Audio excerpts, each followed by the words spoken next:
Zox. I go by Z. I've been in Vancouver for almost 4 years.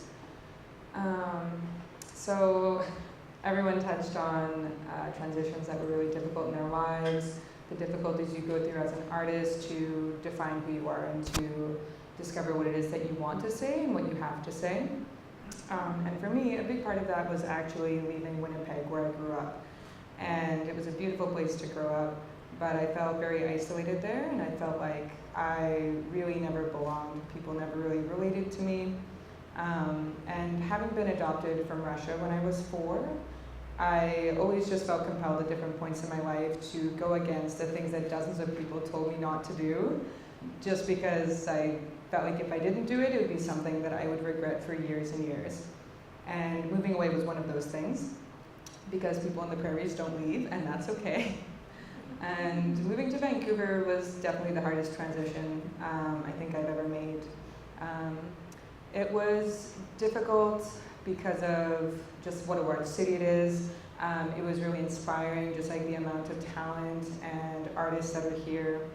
And tattooing was definitely the next hardest transition to make, and Kira was so gracious in teaching me how to tattoo at a time when they didn't have a lot of experience. And that was a very difficult experience, but it was also very rewarding. And people often have these misconceptions about tattooing and like illustration applied to people's bodies.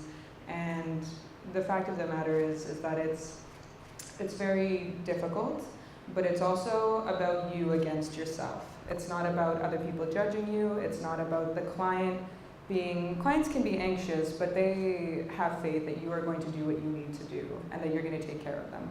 So the hardest thing is actually just trusting yourself and to get to a place where you can accept that you will make mistakes, but that those mistakes don't need to define you. And something else that's difficult as an artist, and you can tell me if I'm wrong, is the process of realizing that your art also does not define you.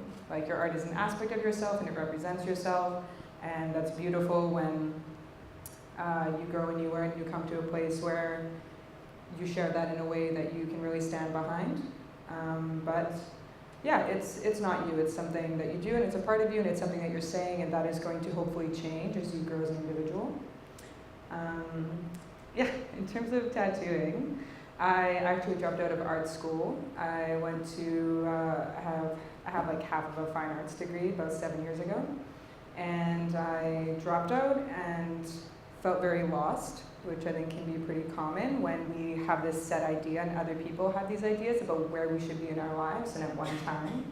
And then you kind of just fall off that and everyone's like, see you later. Yeah, that was very difficult for me, and I probably didn't make any art for about a year.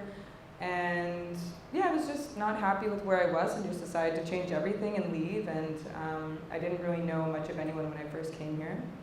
So the last 2.5 years I pretty much solely dedicated to tattooing, because there's such a small margin for error in that art field that it's not necessarily like painting. You kind of just like chip away at it, go at your own pace. And you can with tattooing, but with the financial positions that we were in, it was very important that we invested as much time as possible to improve. And yeah, now I feel very grateful to be able to work in Kira's space and to be able to work in the space that is so accepting of people who are marginalized, people who are non-binary or trans, or people of color, people who essentially who have a hard time finding space in the industry, and that extends to the arts and so many other fields. And I feel very excited about this wall. I feel very excited about taking on projects that are outside of tattooing now, and to be able to kind of explore other mediums and to get back to that kind of exploration that I experienced in university and that I've experienced from some classes here and there. And the wall is exciting. It's exciting because of the scale of it. It's exciting because I'm doing it with Kira. It's exciting to do something that isn't a tattoo and that's kind of limited by the human form. It's also very exciting because when I started tattooing, and I got through all of the anxiety and fear, and now it's something that I enjoy very much.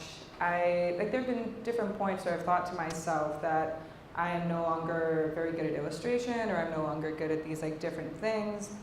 But when I step back and actually make work, and I'm getting back into making other work, I've come to realize that all of those hours that I put in with tattooing, and all those hours of research, and all those hours of critique with my peers has resulted in me learning a lot about illustration, which my background isn't even originally in. And so I'm very excited to be able to apply that, and to be able to apply all these things that I have taken in that I haven't thought of outside of the context of tattooing. And yeah, and it's just been really good to engage with people in the community, to see the way that people's faces light up. We're actually a little behind in starting our mural, but all we have is some chalk drawings on a wall, and people are very, very excited about it, and just wondering what it is, even though it is a bird. And yeah, just that kind of fun mingling, those interpersonal interactions that we don't necessarily get in our field, because when we're working, it's very much about that one person. It's about their time, their experience. It's potentially about their trauma, which you're helping them through. And yeah, that's equally as beautiful. And it's also very nice to do something a little less stressful, or stressful in a different way, I guess.